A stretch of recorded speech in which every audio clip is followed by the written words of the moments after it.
And we're live. Hello, everybody. Thank you for joining. I am joined today by the wonderful Mirrored LD Lewis. Um, and I'm very excited for today's interview. I'm going to read your bio so people can Oh know God, about it's this so next long. time you here. But like, I was like, oh my God, I'm interviewing LD Lewis. Like, it's at FIYAHCON. And now, like, I get to ask her about her writing and her life and stuff. Like, this is going to be amazing. So, yeah, all that out of the way, let's read the bio. So, L.D. Lewis is an award-winning SFF writer and editor and publishes at Fireside Fiction. She serves as a founding creator, art director, and project manager for the World Fantasy and Hugo Award-winning FIYAH Literary Magazine. She also serves as the founding director of FIYAHCON, board member for Diverse Voices Inc., and pays the bills as the awards manager for the Lambda Literary Foundation. She's also the researcher for the LeVar Burton Reads podcast. She frequently bothers the publishing industry by authoring studies about the treatment and experiences of racially and ethnically marginalized authors in speculative literature. She's the author of Rune of Shadows, Dancing Star Press 2018, and her published short fiction and poetry include appearances in FIYAH, PodCastle, Strange Horizons, Anathema, Spec from the Margins, Lightspeed, and Neon Hemlock, among others. She lives in Georgia on perpetual deadline with her coffee habit, two very photogenic kittens, an impressive Funko Pop collection. You can tweet her at @LTheVillain. Is there anything you wanted to add to the bio? No, I think that about covers it. Nice. So you mentioned the impressive Funko Pop collection, so I have to ask, what's your favorite Funko that you have? Okay, so right now it's split between two rooms. So I have some up here, and then there's some in my second bedroom upstairs. Favorite one down here is probably Demona from Gargoyles, um, and that's purely nostalgic reasons. I think most everything I have is more recent, but I'm trying to keep like a Fems of speculative worlds collection kind of going. And she's the only non-human I think so far. But yeah, good stuff. And any particular reason why Demona? Like, I need to go back and rewatch Gargoyles because I was like very young when it came out. So like, I remember the Yeah. ad, but I could not tell you a thing about the plot. I remember her image once I googled it, but other than that, oh, and Goliath I think was one, but that's really it. Yeah, Goliath was the main dude. So Disney Afternoon was like huge um for me for probably a lot of kids. And Gargoyles was more the one that like my dad was into. And so I think it's probably a bonding based nostalgia. Like that's what we were into. Like we played a lot of like puzzle video games and stuff together as well. So and that has reared its head in my writing. Um, so yeah, probably that. It was a complicated storyline. I think at the age it was on, like when I was little. And then of course it's on Disney Plus now. So that was one of the first series I rewatched, and I was like, "Yep, holds up. It's better as an adult because there was a lot of it that would have lost me as a kid." But one of my favorite shows. Nice. So also wondering about your writing and like when did you decide to start writing and who would you say are some of your influences? Oh, when did I start writing? I feel like every writer says, "Oh, I came out of the womb with a pen." It was probably like that. Like we had like first and second grade, my one of our English language arts kind of homework assignments was to use spelling words for the week in a story. And they actually had to start instituting page limits because mine went on too long. Uh, so that was probably a hint. There was something with like you could do you could use the spelling words in a story, or like find a clipping out of a magazine, like a picture or something, and write a story based on that. That was like really great, like homework prompts as a kid. I don't know why they all started sucking as you got older, but yeah, that was like first, second grade ish, and then I got more um, into poetry for like its abstract things and I had like aunts that were very, very into that. And then, I don't know, maybe like 13, 14, 15, when I started getting in trouble and had to like stay in the house on restriction frequently, writing was an outlet for that. And just kind of, I don't know, I stuck with it. So I was curious, like, what do you like about poetry? Because I know you had the one poem I thought, "Young Death is in Love." I have exactly one poem out that's published, and it's the only one I've ever put on submission. It was something I wrote during a 30 and 30 for 30, the April poetry writing thing where you write a poem every day, in April. I don't think I've ever done the full 30. I think I tap out at like 5. But yeah, I was like, well, this is coherent and has a speculative tone to it. So let's see if it gets published. And it did. So I've written a couple of more. I go back sometimes and look at my earlier poetry, and it's all cringe. So those things will probably never be seen the light of day. But I do take thematic elements from some of my earlier stuff and turn it into more prose works. Mm-hmm. So nothing I have is ever like dead. I just kind of recycle it into something that makes sense, I guess. I hope. Very efficient. Do you see yourself writing more poetry in the future? Or submitting more poetry in the future? Maybe a little bit. I've written a couple of things that I don't know, I might submit somewhere. I've been so bad at keeping track of open submission windows because I'm doing all these other things. But I promised myself that because I'm taking a bunch of breaks from other stuff this year that I will attempt to publish more. So some poems might make it in there. Nice. Audience question. What's a fiction book that you think is a great example of craft? You read it and you're like, now this person has got storytelling down to a science. Literally everything by P. Jelly Clark.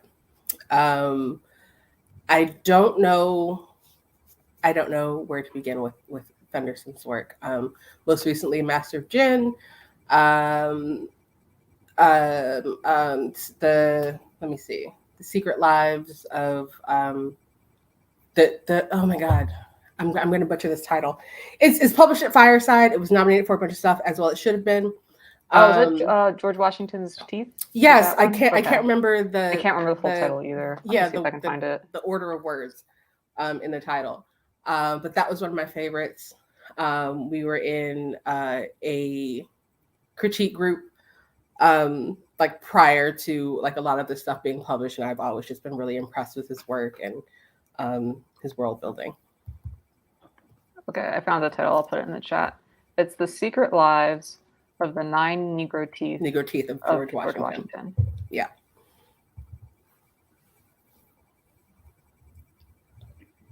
Yeah. Clark's writing is just... Oh, someone already got it. It's dark in here. I'm going to do that. Okay, it was bright for a second, and now it's just windy and awful, whatever. Clark's writing is just incredibly tight, and the action is amazing, and I have no idea how he does it. Me neither. I'm trying to figure it out. I'm sure if I asked, he'd tell me, but always a favorite. Instant buy anytime he has something announced. Definitely. So you kind of mentioned that nothing really dies with you. You kind of recycle it later. And I was wondering, are there like topics or character types or settings that you find yourself revisiting in your work? And if so, is there anything that draws you to them? I build out worlds and then I find stories within them to kind of tell. So my first published prose thing was Chisira, and that was published in the inaugural issue of FIYAH. That was a novelette, and it had more of a, I think it was pretty solidly science fantasy, but that was a character vignette in a trilogy that I'd written, the first book of which got me my agent. So I have kind of like this massive world, and I kind of pick characters or events in that world's history to kind of highlight. So Rune of Shadows is another example of that. That was also a character vignette that I just stretched to novella length. and it ended up getting published. So that's cool. Same with From Witch to Queen and God, which is another character vignette, this time on famed. It's a take on Ursula, the famed sea witch from Little Mermaid, and it's something of an origin story there. Um, yeah, I don't think I have anything that's thematically consistent. Um, Apart from the women who are centered in the work are like maddeningly like efficient or ambitious or something that's traditionally seen um, as a character flaw when it's presented in women or femme characters. Um, and I don't know, there's a lot of violence. I think that's probably consistent as well. Um, but yeah, no apologies there. I don't think any are needed. The violence is fantastic. I love the fight scenes in A Rune of Shadows. I don't know, just like deficiency of language, and it's just like I don't know, just how you describe things. It's like I wouldn't think to say that, but now that you say it, it makes sense, and you did it so elegantly. It's I hope so. amazing. A Rune of Shadows. That was so. I have kind of like an ulterior motive with all of my with most of my stories. And so, A Rune of Shadows is like, okay, yes, this is a defining moment in this world's history, and this is an interesting character. But I was also wondering if I was any good at writing fight scenes. And so that story was kind of an experiment in doing that. And seeing as it's sold and people seem to enjoy it, I was like, yes, I did it. Don't ask me how. I don't know if I will ever be able to do it again. I didn't like study it or anything, but it's I don't know. I'm very surprised I'm still getting royalties off of it. Like it came out in 2018 and I just got my last royalty statement and it's still selling. Which As is it should. which is May it sell for a like, very long time. I'm tickled. I'm delighted that that's the case. So yeah. So I usually try to give the little summary before I ask the question so that people like know why to pick it up, and we kind of just jumped into Rune of Shadows. But Rune of Shadows is about this General Deja Ito who's has this mask that gives her invulnerability, and she's basically single-handedly built this empire. And it's about what happens when she decides that she doesn't want to work for the emperor anymore. A lot of fights, lots of violence, very, very good. And it's a quick little read. Like, pick it up. You can blow through it in an afternoon. You'll want to revisit it. So we'll have more questions coming down the line about that probably, but just in case people are wondering what we're talking about for that one. Another audience question. Since your writings are based in the same world, how does that work with traditional pub and them owning the pub rights? Is it easier to keep things in the same world if it's not novel length? That yes, the to that last part. Short stories run on a different system. Different rights are required through short fiction publishing. It also helps if the narratives are can stand on their own. If you are not overtly borrowing from um, the IP of a longer work, it's easier to just be like, wink, wink. This is in the same universe, and if you've read everything, it'll make sense to you, as opposed to, this publisher has purchased the rights to this character. I can just make allusions to them in a different work. And if you've read both things, you're like, oh, I see it, and that's always exciting for me when, like, if I send my agent something, and I just have like an Easter egg in there about the characters from like my first novelette or something. It's like it's an immediate recognition that I enjoy seeing, and they're like, oh, I know who that is. Like I remember that story, and it also kind of inspires people to go back and read that original work to see like what other parallels or what other things you've borrowed from other things. So it's more about reader experience for me than it is about the rights and stuff. Mm-hmm. Eddie Corfer is like a master of that. She's like tweeted about the different timelines and like making a graphic trying to like link them all together. And I know I still don't see all the illusions because I was going back and like searching it to like double check some stuff I knew that I missed, but like it's wild. But like it's in fun. terms of you and your Easter eggs, I thought you had mentioned that like can you talk about them? Maybe Or depends on where the question's going. okay, let's see. So I thought you had mentioned that gosh, I'm terrible with titles. From Witch to Queen and God and like Rune of Shadows were kind of in the same universe. Are there Yeah. any more you could share? 'Cause I didn't know if I'd spotted anything else. No, you won't until I get this trilogy sold. Okay. So I wrote this gigantic like 350,000 word thing some years ago, and this is before I knew anything about how publishing worked. And then of course you start the querying process and you start learning what are standard word counts for things in certain genres and age groups and stuff, and how 300,000 is untenable, especially for a debut. So I ended up breaking that thing into 3 separate books. And the first novel of that is what landed me my agent like 1,000 years ago.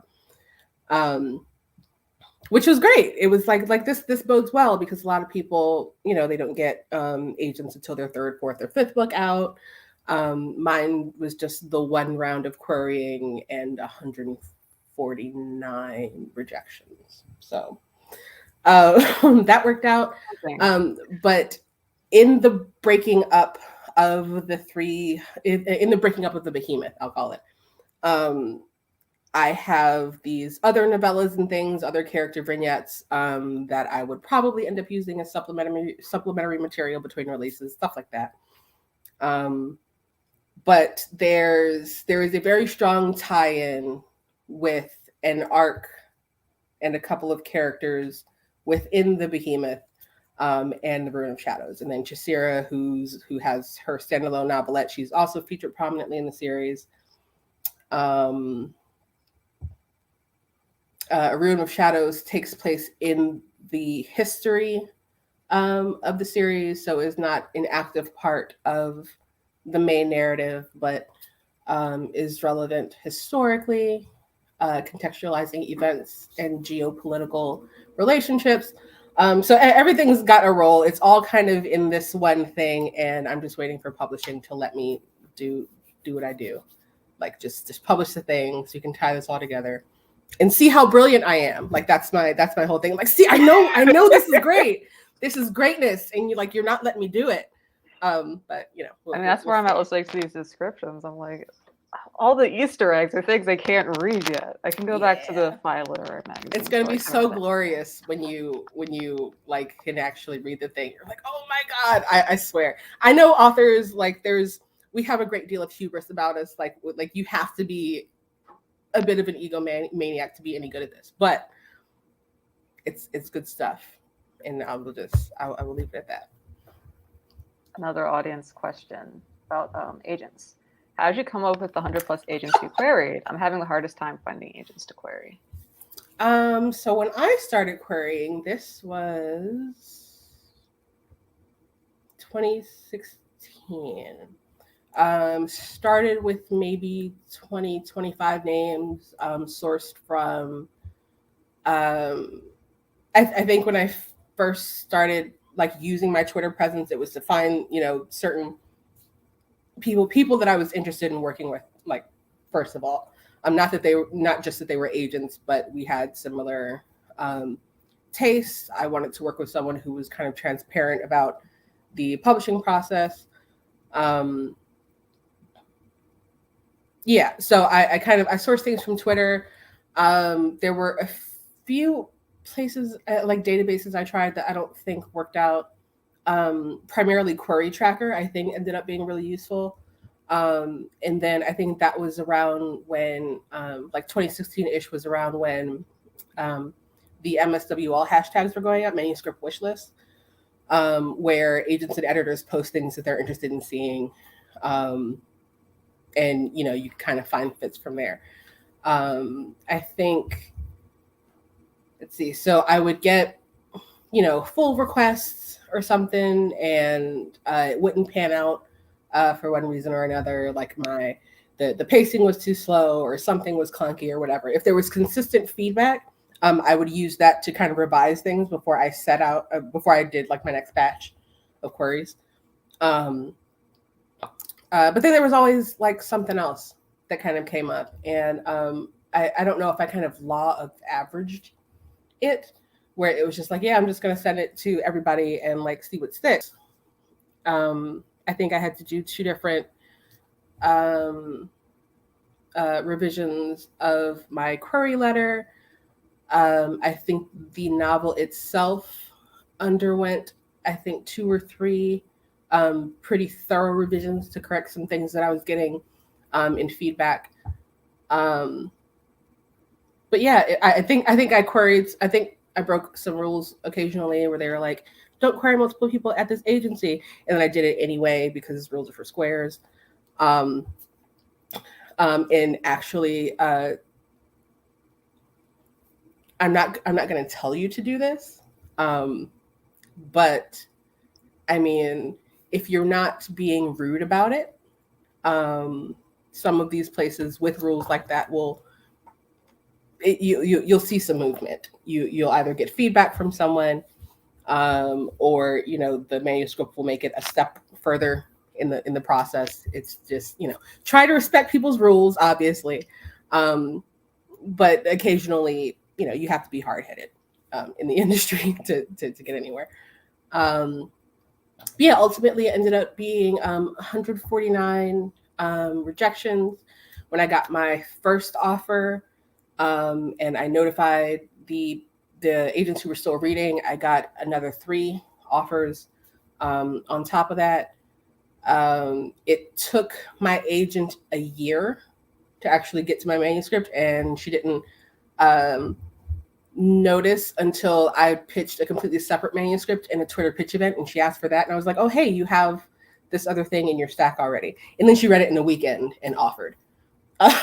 So the process looks a little bit differently for everybody, but persistence is key. But definitely try a query tracker, manuscript wish list, and then it's all. I always encourage people to establish a writerly community, people who are in various stages of their processes, their careers, because some agents are like not open except through referral. Get to know people, get to know what it is agents like. I would say read your genre, but I don't do a very good job of that. I do a lot of reading for work, so not really for personal growth. I read a lot of nonfiction. But yeah, the resources are out there. A commenter who had asked about that said thank you for all the pointers and being very helpful. So I had a question about one of your short stories, Signal, which is a dystopian about children who are piloting these mechs to guard the remnants of humanity from a gigantic lake monster. And I was wondering, what is your favorite mecha and what do you like about the genre? Gundam Iron-Blooded Orphans. I have like a swag box up there somewhere around here. That's probably my favorite.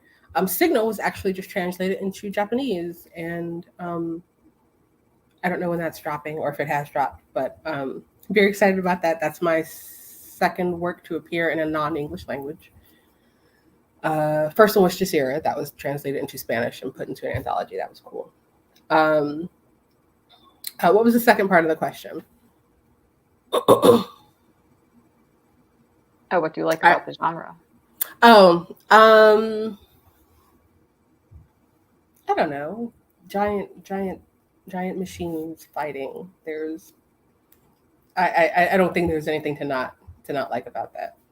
It's the entire kaiju mech genre is there's nothing to hate about it. I think I like how it requires so much of humanity to be transformed in order for these things to even fit on the planet. I like looking at what happened to cause that, and I think that if we're going to go into any kind of dystopian future, one in which we can pilot and or battle with giant mechs, I think that's probably an upside. I was also wondering what inspired you to write about childhood and monsters the way that you did in this story. Nothing but liking the genre. Signal actually came from my wanting to use the phrase chewy like old Christmas in a line. And I talk about that occasionally, but it was really one of those things where a story can kind of spring up from anywhere. So it was like chewy like old Christmas. Okay, what does that even mean? What is chewy about old Christmas? Old candy canes. I love candy canes. I used to smoke like in my early 20s, and like peppermint candy canes helped me quit. So old candy canes get chewy. Sometimes they end up back on store shelves. Frustrates the hell out of me. Is what it is. Um, and then okay, well, what is it that's prompting someone to suffer through the chewing of an old candy cane? Fresh candy canes are not available. Why are fresh candy canes not available? Because the world's ended. And how did the world end? This. So that's literally how the development for the story happened. I saw a girl sitting on a scrap heap on a beach looking out at a foggy ocean. For what reason? I don't know. Monster. And that I don't know. It took off. And people have also enjoyed it. I'm very happy that I get to write things and people end up enjoying them, because mostly I just write for myself. I just write cool shit and see what happens. But people like it, and I really appreciate it. Yeah, I thought it was a very interesting take on children in Mecca, because I haven't watched a whole lot of it.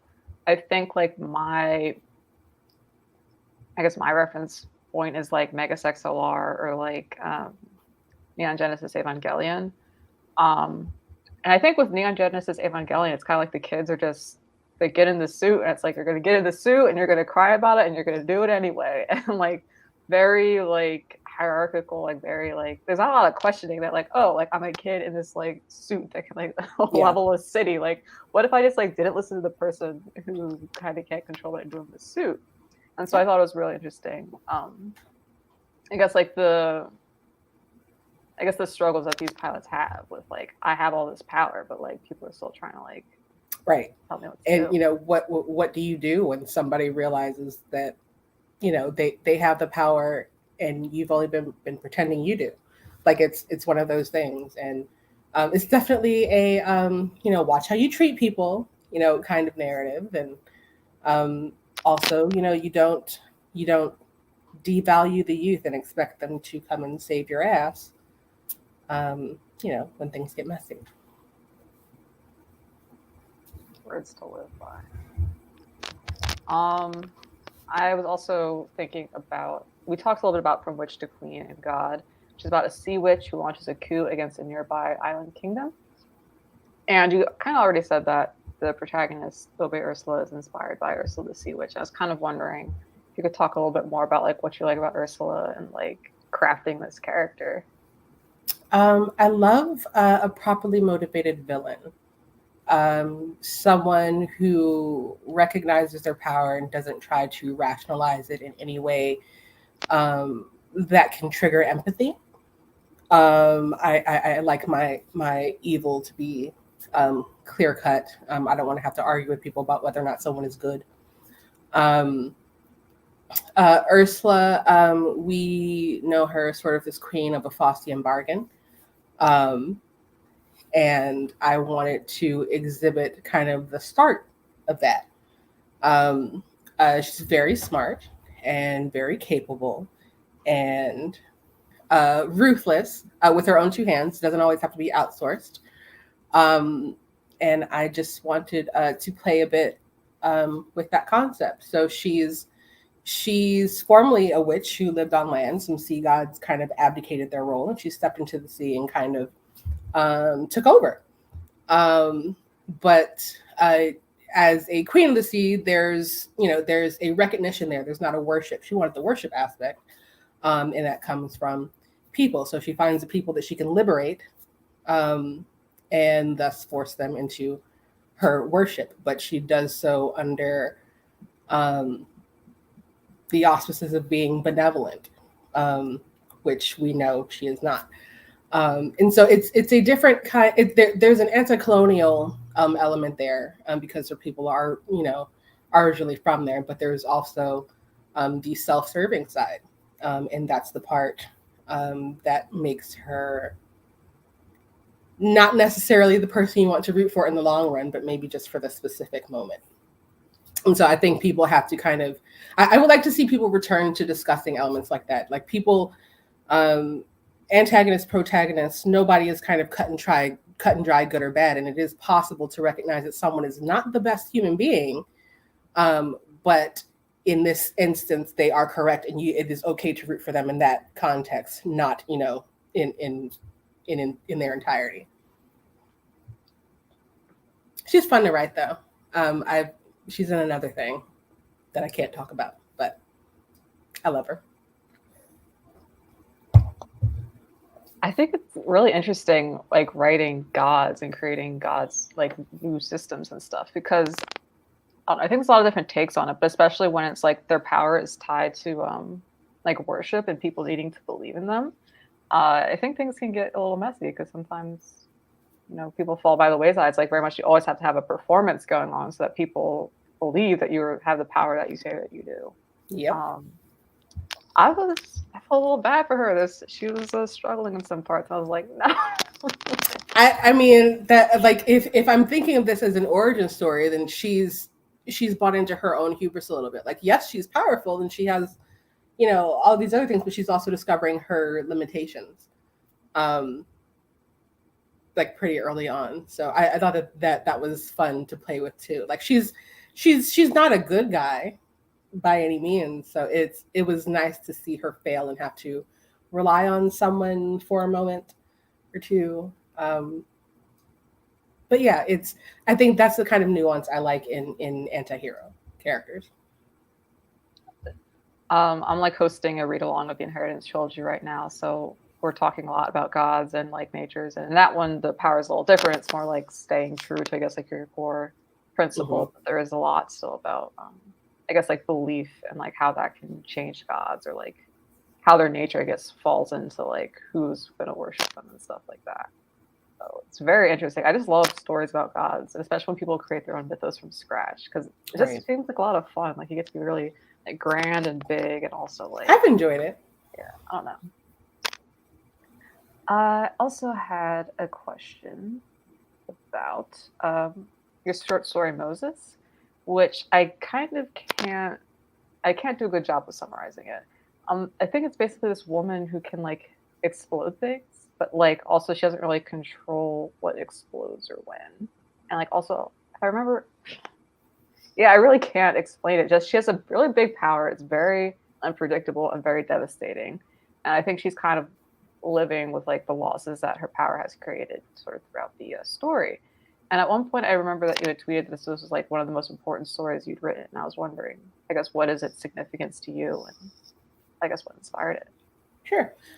So Moses is it's a story about addiction, and kind of the ecosystem that develops around it. So Moses, as a kid, discovers that situations that cause like heightened, kind of like immediate stress, trigger a power in her, where she can essentially kind of like Thanos snap people out of existence. And it happens once as a kid, and her younger sister is kind of looking on, and it's don't bully people, because you never know if they can scorch you in an instant. But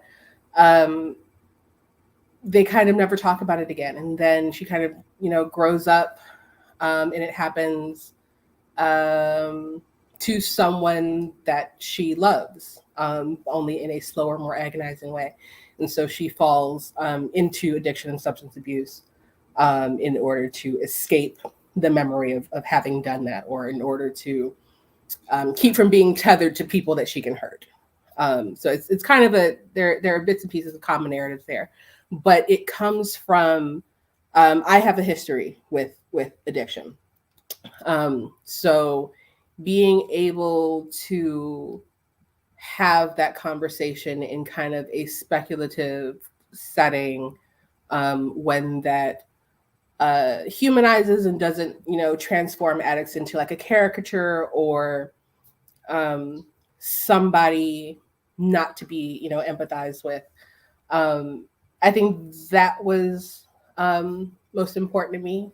Like, I don't know if anybody else watches Euphoria, but like just watching the way people have kind of engaged with Zendaya's character Rue, who is the central character and a very young addict, and like I am personally terrified for her. But kind of watching the way people react to some of the behaviors that character exhibits, it kind of tells me that we have a lot of work to do in terms of understanding addiction and empathizing with people who are, working through it. So Moses was kind of my, it's a very dark story. Obviously, content warnings for what drug use, allusions to human trafficking. There's a very open-ended ending there.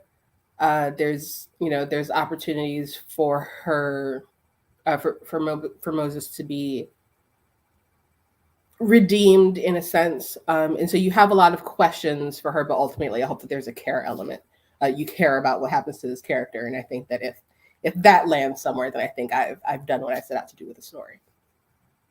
Thank you for sharing that. I think I need to revisit that one because I remember I just really didn't understand it, I think, when I first read it. And I think that's something interesting about short fiction is that a lot of the time I feel like you don't get it the first read. You kind of just like come back to it and revisit it. And sometimes yeah, you kind of get what you get like the first read through. It's not like a novel where you can, I think more people read novel length works, and I think that you're better able to find communities to kind of parse content that way. I don't think that community exists as much for short fiction. So I have come across a lot of people who've had to like read things through, 2-3 times to get, like short fiction is really nuanced. It can contain a lot of small details and, little elements that should be explored. But I think people are like, oh, it's short fiction, and just like digest it real quick and don't have to revisit. But you should, like, just like across the board, you should definitely read short stories, more than once.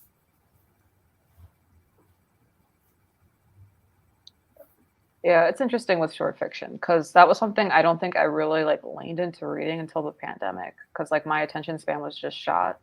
And once I started reading like short fiction anthologies, it was like, oh, like I can actually kind of read with like the little like hour of attention that I have.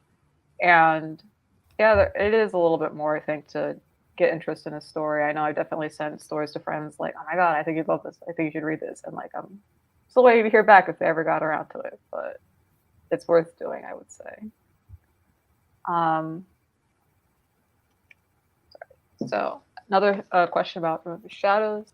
So you kind of already said that like the hand-to-hand combat just happened and you kind of can't explain how you made it happen, but I'm gonna have to ask you to explain how you made it happen. Like, was there a process? Like, how did you work through it? The fight stuff? Yeah. So all of the opponents of Danger in this one fraught night, everyone's got a different weapon. They have a different prowess or whatever. And I think I did that partially to keep the fight scenes fresh, because if you're dealing with, I don't even remember how many of them there are, 7. If you're dealing in a lot of little fights, or whatever, the wielding of each weapon has a different effect. There are different words used to describe it. There's different speeds at which people can move to execute it. And so that was really just an opportunity for me to play with language around fighting. Like, you don't reading, it's going to go either faster or slower than it would if you were watching the fight like in a movie or something like that. So trying to find that pacing, trying to figure out how much detail needs to go into every move and every counter move without weighing down the word count or slowing down the scene too far. I think you rely a lot on people consuming combat and battle scenes in other mediums. And I think that you rely on their knowledge of those things to kind of fill in those blanks so that you can get to where you need to get on the page. So that's kind of just, I guess that's what I did. I was like, make this, don't belabor the moment, make it quick. These are all professionals. They're, very adept at what it is they do. Everybody's an assassin. Get some nice quips off in there. Make sure that the characters have substantial or sufficient enough personality to where each of their untimely demises impacts, the character and Danger herself differently. I don't know. It was a lot of questions. I think I used music a lot to kind of, help pace it out. I wanted reading it to fit within a certain, second to second mark of a certain segment of a song that, inspired me to write that part. I use music that way a lot. But I guess, I don't know. I hope it worked. I would vouch for it. I was wondering if it was difficult to give each of the shadows the unique weapons and fighting style. So I was looking down to try and see if I could skim the first few pages and find a number of shadows. I'm going to assume that you are correct and that it is 7. I'm pretty sure it's 7. So it was cut down from 13, if that tells you anything. Oh, wow. Yeah. So, it ended up just being the 7, which is much less unwieldy. 13 was a lot. But I guess, how did you pick a weapon? Because everyone has a different one. I feel like I would have come up with 2, and I've been time to Google. I think that comes down to, I don't know, just what's some cool shit I would want to watch happen in a movie. Let's make that person be good at that. And I just did it 7 different times. Or 6, because there's twins and they do a thing. But yeah. So it's technically 6 different weapons or fighting styles or whatever. All of which I could see the murders happening very cinematically, very, very, very interestingly. I don't know. This makes me sound like a crazy person. But it was just about what seemed cool at the time. That's you'll find that with a lot of my writing. I don't have a lot of rhyme or reason for everything. Some stuff's just fun to look at. If I'm writing something, if I'm writing a fight scene, I'm okay, so if this gets optioned for a thing, the choreography is right there. That's my thing. Yeah, I'm trying to remember everyone's weapons. I know there was explosives. There was a lot. Sabers. I'm sure someone. I remember the sniper. Yep. But I feel like I remember Danger's weapons the most. Cause I thought she had the sawed off, and then I remember she also had the barbed wire. Because I remember there's some pretty sickening scenes. Oh, the spider wire. Yeah, yeah. Somebody sent me. I had a reader. They sent me a houseplant as a gift for the spider wire. I think spider wire was my favorite. It had a number of it wasn't just a weapon, but it had utilitarian uses as well. Let me see. 2 was a sniper. I think 1 had these chains or whatever. 4, there was dual pistols. The twins, I think, were more swords. Somebody did explosives. Something like that. I don't remember. It was 2018. It was a long time ago. Yeah. I should probably reread it. I was also wondering, I guess, why you decided to give the shadows are, so it's called the Rune of Shadows, and it took me a very long time to figure out where the title came from, but it's basically because the shadows are General Deji Ito's apprentices, the people we've been talking about, and it's about their ruin. So I was wondering, why did you decide not to give any of them names? It's kind of like a I don't know, adult kids next door. Or they just go by a number. Yeah. The name has to be earned. So in the backstory of this empire, um, there's been a war going on for some time. Um, that I think that's another episode in and of itself. That war that's happening. But Danger has basically risen from, thanks to her power, has been granted certain opportunities or whatever. Was not born into this nation, kind of stumbled into it for reasons I think that are kind of alluded to in the text. But she's in her 60s and has been kind of leading this contingent of assassins and training them for all of their lives. And the kids were essentially orphaned by the war, ended up in the care of the military. The military was like, we don't need you to have names. If you want a name, fight well for us. We'll end up, you'll end up as a legend. You'll have a name. You'll this, that, and the other. I think it also kept me from having to name too many people because that sucks. I hate coming up with names and then having to come up, with names for 12 or for 7 assassins who were not long for this world, I'll say. I think it would have gone further to create confusion in who I was talking about, as opposed to just like using the names, like who everyone is, what they do. Let's get on with it. Got it. In general, like looking kind of at your writing more holistically, what's like the most difficult edit you've made? To any one title or just like across everything? Most difficult. So it's been harder. It was easier to go from writing long form to short stories than it has been to go from writing a spate of short stories and going back to long form fiction. And I think it's because when you're writing short stories, you understand more about economy of words. You have to tell the story in only so many words, or else it's going to become kind of this much larger thing. And it's been harder to go back to writing things that are longer because I'm like, oh, I could actually tell this story, in 5,000 words. I've done this kind of thing before. So I think that in general, just like moving back into long fiction, it's giving myself permission to use more than 10 words to explain what's happening in a scene.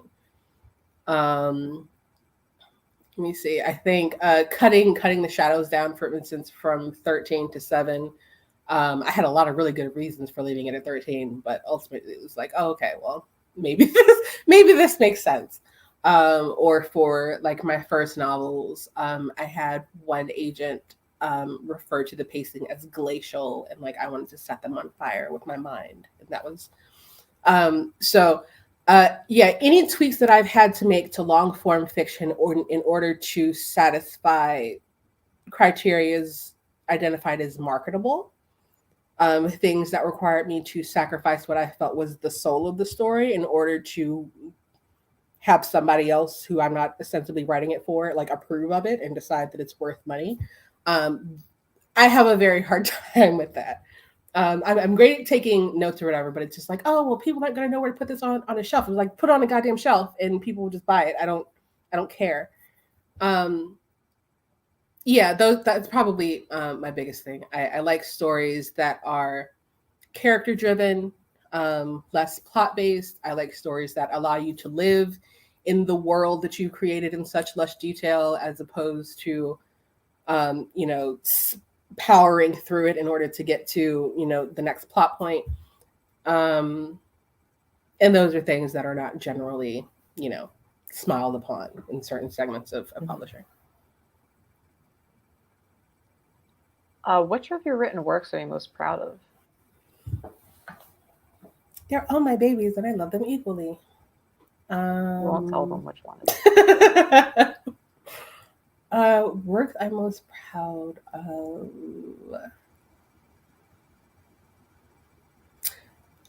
I don't know. I think I can just go with my first one, and that was just Sarah.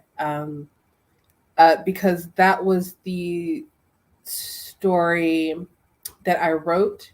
It was the first short thing I wrote, and put out to publish. So ostensibly put out for other people to approve of. And it's the first thing I wrote without keeping in mind the desires of the reader. And it ended up being successful just based off of that. So it's always something that I can go back to be like organically, I'm a great writer. Like I can look back at this one thing and be like, this is something that came organically from me, and it's still marketable. It's still, it's still garnering attention. It's still gaining readers. And it's still, it's the one thing I can put out there that I've put out there that's just like, people are interested in this world and in this character, and that's enough for me to believe that the trilogy and the surrounding stories are viable. Oh, there was I think this is a question for you. Are you working on creating an imprint? If you can't talk about it, then we'll just move on and talk about something else. Yes, moving on. Okay. Moving on, we can't answer that question. So we talked a lot about your writing, but also from the bio, you do like a load of other things. I was wondering if you could talk a little about your involvement with FIYAH magazine. Sure. So I've been around FIYAH since the beginning. We started in 2016.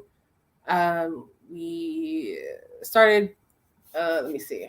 I want to say we started kind of brainstorming, I don't know, early 2016. We were ready to go by August. I was the art director. I developed the website. I do the layout for all of the issues. Our November writing event, which centered Voices on Fire, which centered around BIPOC writing short fiction for the month of November, as opposed to novel-length works. That's me. Our POB report is also me. The LeVar Burton Reads writing contest was also me. Our grants, also me. So I do a lot of stuff for FIYAH. I have recently retired as art director there.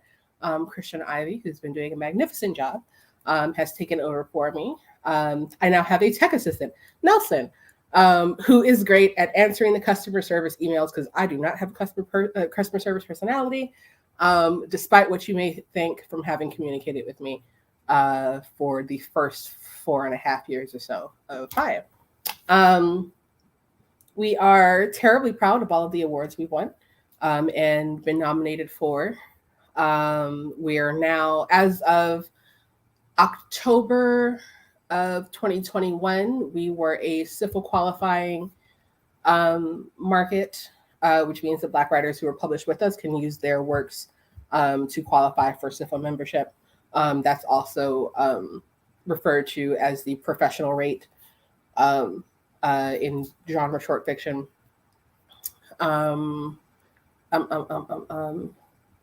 Yeah, so like we do studies. We like to develop communities around our writers.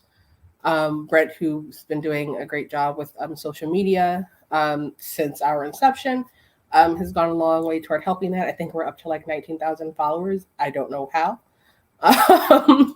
but I'm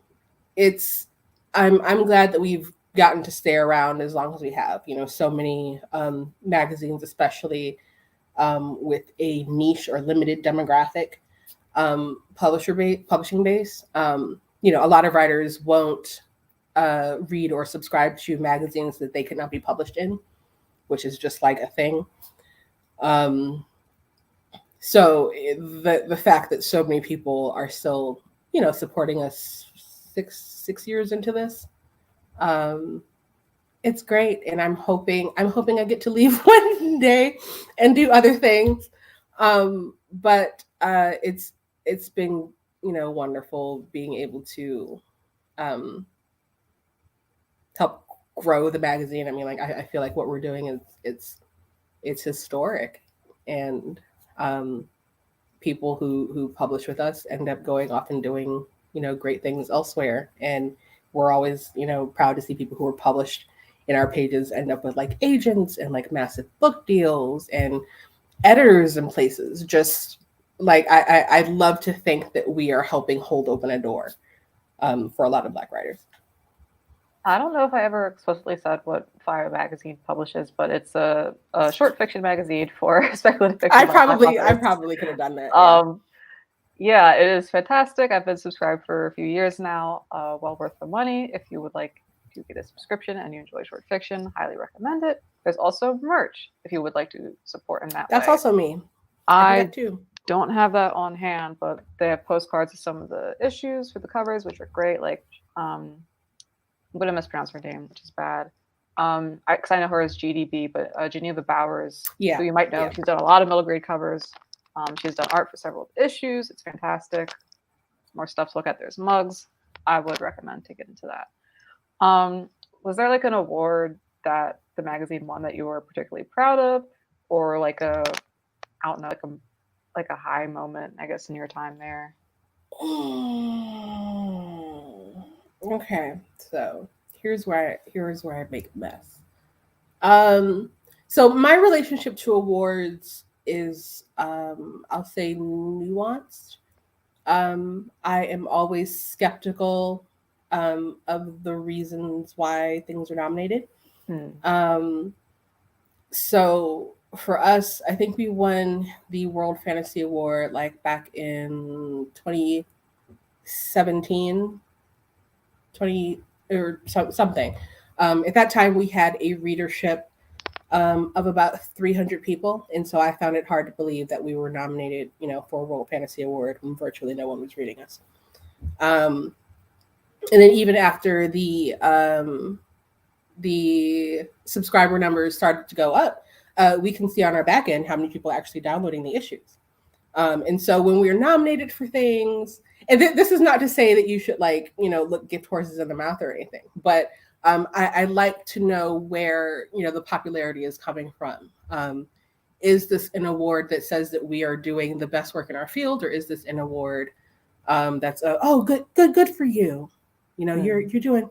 Look at you, just scrapping. I want to support Black writers or whatever, without actually consuming and engaging with the content. I would prefer the latter. I mean, I would prefer you do engage with the content, and vote based on those merits. But not a lot of people do, and I'm coming to terms with that because I run the Ignite Awards as well. Sometimes it's a popularity contest. You see your friend on the ballot, you go vote for your friend, whether or not you read their work. They're a nice person, you want to see them win things.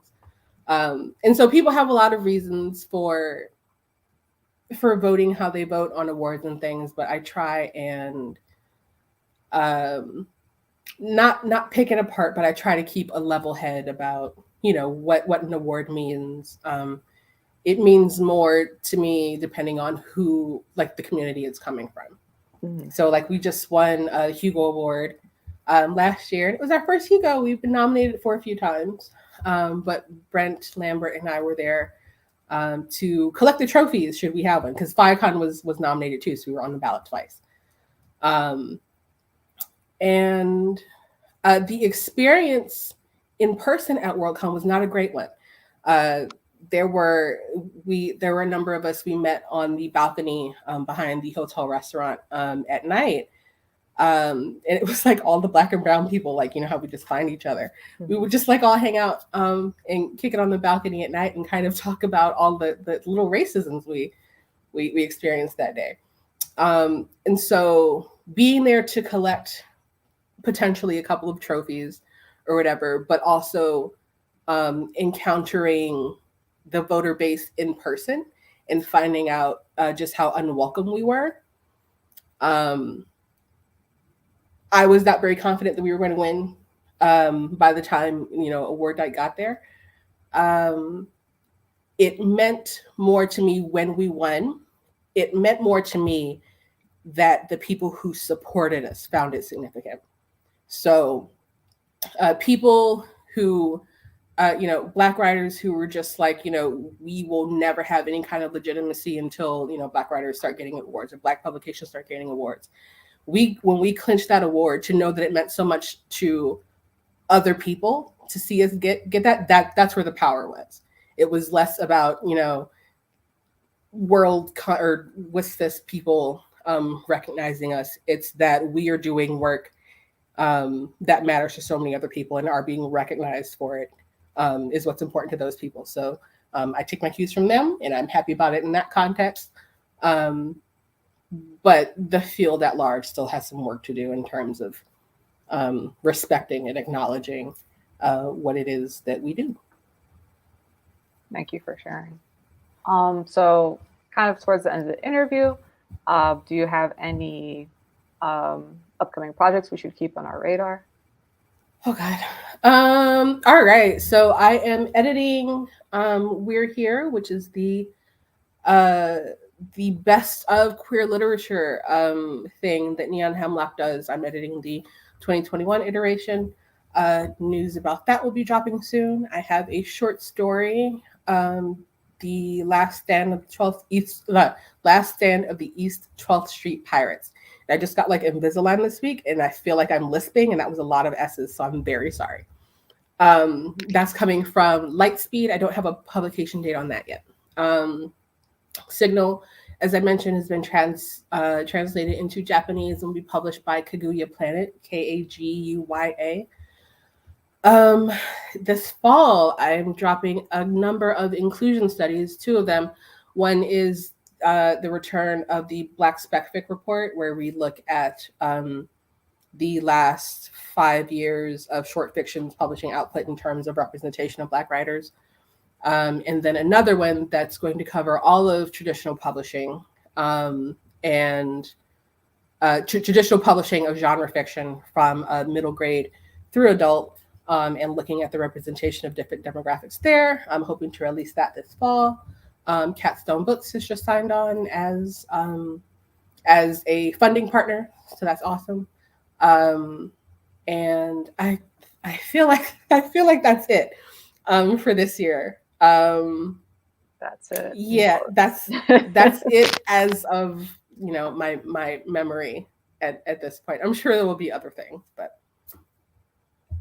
So I've included the links to buy the book from Dancing Star Press, as well as some of the short stories we discussed in the description box below. I've also linked LD Lewis's Patreon, because if I remember correctly, there are stories on there that have not been published anywhere else yet. So if you would like exclusive content, you can join the Patreon and see it. Is there anything else, any questions I missed, or anything you wanted to say before we sign off? No, thank you for having me. It's always fun to actually get to talk about my writing and not just the labor I'm performing on behalf of the community. So thank you. Thank you for coming on. There was a lot of love in the comments that I can't share all the comments, but a lot of people being like, oh, so glad to see you in this interview. Very excited to buy and read your work, things of that nature. Yay, so thank you. Thank you to all the viewers for coming out today. Thank you again to LD Lewis for joining me. Take care. Have a good rest of your day. Goodbye. Thank you. Bye.